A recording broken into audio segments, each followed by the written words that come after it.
আসসালামু আলাইকুম। আমি Shaon Sawdagar, senior instructor, Konika designs BD. আমরা ইলিস্ট্রেটরে আজকে কি শিখব? আজকে শিখব হচ্ছে আমরা শিখেছিলাম রিক্টেঙ্গল নেওয়া, ইলিপস নেওয়া, পলিগন নেওয়া, স্টার নেওয়া এবং তাকে সিলেক্ট করা এবং ডিলিট করা। তো আজকে আমরা শিখব হচ্ছে আমি একটা রিক্টেঙ্গল নিচ্ছি। এটা কিন্তু ৪ টা কোণ, হ্যাঁ? ৪ টা কোণ দিয়ে একটা চতুর্ভুজ হয়, রিক্টেঙ্গল হয়। তো আমি চাচ্ছি যে এটা কিন্তু ২ টা আ সমান কোণ এবং একটা কিন্তু ২ টা কিন্তু বড়। তো আমরা যেইকোনোভাবে লম্বালম্বি বা এইভাবে নিতে পারছি একরকম, এইভাবে। আমি চাচ্ছি যে তার ৪ টা কোণই সমান হবে, মানে বর্গাক্ষেত্র হবে। তো কিভাবে? শিফট ক্লিক করে ধরে রাখবেন এবং বাস ৪ টা কোণই সমান। ঠিক আছে? আমি আবার শিফট এবং অল্টার ক্লিক করলে আমরা এটা কিন্তু মাঝখান থেকে সে বের হবে। ২ পাশেই বাড়বে। আর শুধুমাত্র যদি আমি শিফট ক্লিক করি তাহলে কিন্তু একটা কোণা থেকে বের হয়ে সে বড় হবে।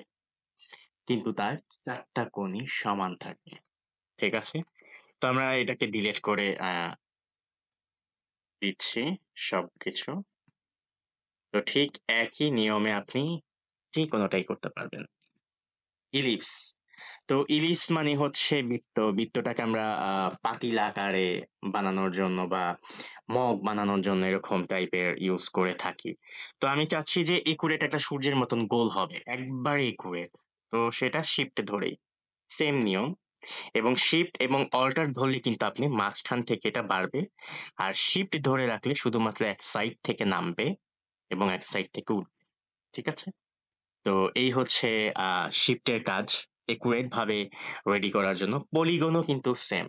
শিফট ধরে যদি আমরা পলিগন নিই, একুরেট ভাবে সে বড় হবে এবং দেখেন এরকম কিন্তু ঘুরছে না। যখন আমি শিফট ধরবো সে স্ট্রেট হয়ে যাবে। ঠিক আছে?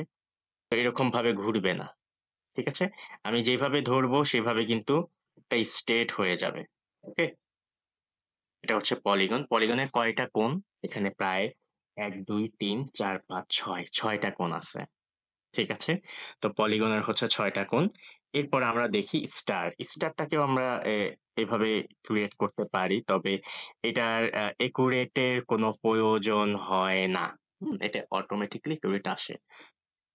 তো এটাকে সিলেক্ট করে কিন্তু আমরা যে কিভাবে প্রত্যেকটা শেপকে আমরা একুরেট ভাবে নিতে পারি সেটা আজকে শিখলাম। তো নেক্সট ক্লাসে আমরা দেখব যে আরো কি শিখতে পারি Adobe Illustrator এ। তো সবাই ভালো থাকবেন, সুস্থ থাকবেন এবং কণিকা ডিজাইনস বিডি কে সাবস্ক্রাইব করবেন এবং ভিডিওগুলাকে আপনার কাছের মানুষদের কাছে শেয়ার করে দিবেন যাতে সে সময় নষ্ট না করে বসে অনেক কিছু শিখতে পারে। ধন্যবাদ সবাইকে। ভালো থাকবেন, সুস্থ থাকবেন। আল্লাহ হাফেজ।